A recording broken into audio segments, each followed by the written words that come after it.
اگلا سوال محمد سلمان منیر سعودیہ سے پوچھتے ہیں کہ مجھ اسلامک بینک میں یہاں پہ پیسے رکھے ہوئے ہیں، ان میں منافع آتا ہے، لیکن میرا دل نہیں مانتا کیونکہ سعودیہ میں ہوں اور پاکستان کے علماء، جیسے پاکستان میں اسلامک بینکنگ ہے، وہاں پہ میرا دل مانتا ہے، وہاں پہ میں یوز کر لیتا ہوں، لیکن سعودیہ میں ہوں، یہاں پہ جو اسلامک بینک ہے، یہاں پہ میرا دل نہیں مانتا، لیکن میں وہ لے کر پھر میں صدقہ کر دیتا ہوں، تو آیا وہ میں استعمال کر سکتا ہوں؟ اس کے بارے میں بھی بتائیں۔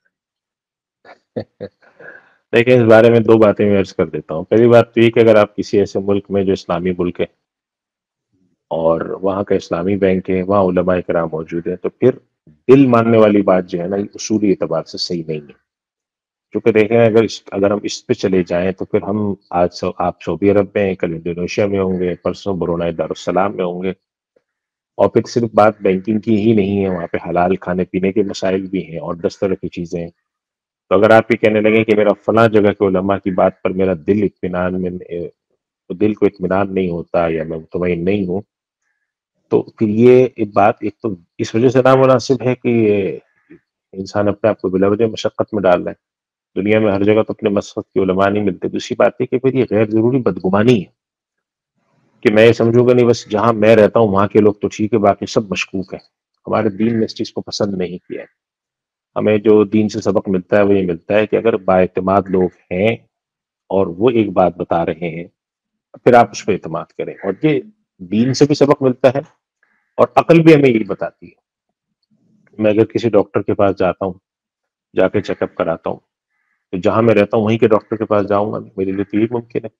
میں یہ تو نہیں کر سکتا کہ میں رہوں سعودی عرب میں اور چیک اپ جا کے پاکستان میں کراؤں۔ کتنی دفعہ کرا لوں گا؟ ایک دفعہ، دو دفعہ؟ تو انسان اپنے یہاں جو ماہرین ہوتے ہیں، چاہے وہ میڈیکل کے ماہر ہوں، چاہے وہ شریعت کے ماہر ہوں، فتوی کی مہارت رکھتے ہیں، ان کو تلاش کرے، جس پر اطمینان ہو جائے بس جا کے ان کے ساتھ وہ کام کرا لے۔ اللہ تعالیٰ نے ہمیں اسی کا مکلف کیا ہے۔ ہاں، اس کا ضرور پابند کیا ہے کہ ہم پہلے سروے کریں، جائزہ لیں، جا کر سوال جواب پوچھیں۔ جتنی ہماری اللہ نے عقل و فہم دی ہے کسی معاملے کو سمجھنے کے لیے، اس کو اس حد تک سمجھنے کی کوشش، اس سے زیادہ ہمیں اس کا بھی مکلف نہیں بنا۔ جیسے مثال کے طور پر میں ہوں، میں اگر کوئی میڈیکل کی چیز سمجھنے چلا جاؤں یا الیکٹریکل انجینئرنگ کی چیز ہے تو میں کتنی سمجھ پاؤں گا؟ نہیں سمجھ پاؤں گا، میں ظاہر ہے میرا ایریا نہیں ہے، تھوڑی بہت سمجھ جاؤں گا۔ تو مجھے اللہ نے اتنا ہی کا پابند کیا کہ بھئی تمہاری عقل، تمہارے علم کے لحاظ سے تم جو سمجھ سکتے ہو اس کو سمجھو اور اس کے اوپر مشورہ کر لو۔ اب جب اطمینان ہو جائے بس بسملہ پڑھ کے عمل کرو۔ اور اللہ تعالیٰ سے انسان، ہمیں جو دین میں حکم دیا گیا کہ مستغفرات کی کثرت کرے، اس کے پیچھے یہی بات ہے کہ اللہ سبحانہ و تعالیٰ فرماتے ہیں کہ اگر تم بڑے بڑے گناہوں سے بچو گے، ان تجتنبوا کبائر ما تنہون عنہ نکفر عنکم سیئاتکم، اللہ تعالیٰ فرماتے ہیں کہ اگر تم بڑے بڑے گناہوں سے بچو گے، یہ جو تمہارے چھوٹے گناہ ہیں ہم اس کو معاف کر دیں گے، یا اس کا ہم کفارے کے طور پہ کسی چیز کو قبول کر لیں گے۔ اسی طرح قرآن کریم میں دوسری جگہ فرمایا گیا ان الحسنات یذهبن السیئات، نیکیاں جو ہیں وہ گناہوں کو بہا لے جاتی ہیں۔ اس سے مراد یہی صورت ہے کہ انسان کوشش کر رہا ہے میں حلال کھاؤں، کوشش کر رہا ہے حلال کماؤں، کوشش کر رہا ہے میری ذات سے کسی کو نقصان نہ پہنچے، میں ظلم نہ کروں، میں رشوت نہ لوں۔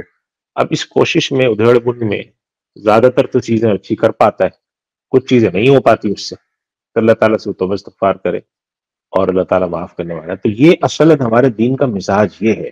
یہ نہیں ہے کہ ہم جہاں جائیں وہاں پہ شک کریں کہ پتہ نہیں یہ لوگ کیسے ہیں، یہاں کے لوگ کیا کھاتے ہیں، پتہ نہیں کیسا ہے۔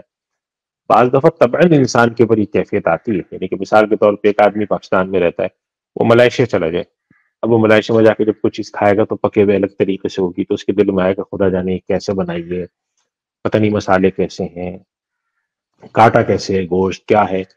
تو ہمیں وہاں پر حکم یہ ہے کہ اگر ہم ایک ایسے علاقے میں گئے جہاں مسلمان آباد ہیں، مسلمان علماء ہیں، نگرانی کرنے والے ہیں، تو ایک تو طبعاً طبیعت قبول نہ کرے کسی کھانے کو، ایک الگ بات ہے، لیکن دینی اعتبار سے ہمیں دل میں بٹھانا چاہیے کہ جو چیز صحیح ہے وہ صحیح ہے، جو غلط ہے وہ غلط ہے۔ تو اس طرح کا شک و شبہ دل میں نہ ڈالیں۔ ہمارے دین نے اس چیز کو پسند نہیں کیا ہے، غیر ضروری طور پہ چیزوں میں شک کرنے کو ہمارے دین نے پسند نہیں کیا ہے۔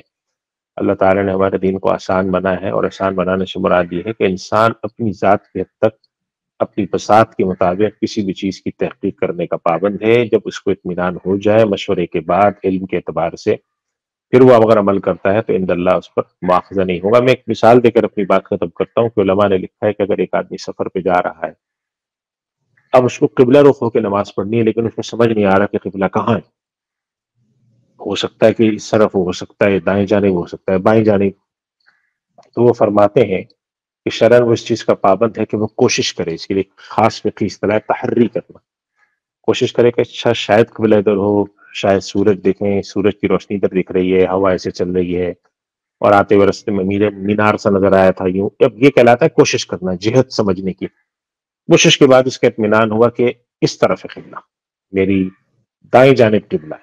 اب وہ شرعاً اس طرف رخ کر کے نماز پڑھے گا تو نماز ادا ہو جائے گی. کچھ عرصے بعد اس کو معلوم ہوا کہ جدھر میں نے رخ کر کے نماز پڑھی تھی اس کی بجائے قبلہ دوسری جہت پہ تھا. تو علماء لکھتے ہیں تو بھی جو اس نے نماز ادا کی تھی شرعاً وہ درست ہو گئی. اس کی وجہ یہ ہے کہ وہ پابند ایسے حالات میں اپنی کوشش کرنے کا ہے. صحیح جگہ تک پہنچنا تو اس کے اختیار میں ہی نہیں ہے نا، پابند انسان کوشش کرتے. تو ان کو یہ کرنا چاہیے کہ جہاں گئے ہیں وہاں پر جا کے دیکھیں علماء کرام کی نگرانی میں چیز ہو رہی ہے، لوگ مسلمان کھا رہے ہیں، کوئی سوال نہیں کر رہا، بس بسم اللہ پڑھ کے کھائیں. تو غیر مسلم ملک تھوڑی ہے کہ وہاں پہ جا کے اتنا شک پیدا ہو رہا ہے کہ بھئی پتہ نہیں کون کیا ہے. مسلمان ملک ہے، مسلمان رہتے ہیں. حج اور عمرہ ہوتا ہے سعودی عرب میں، وہاں جا کر یہ دل میں بات لانا جو ہے مناسب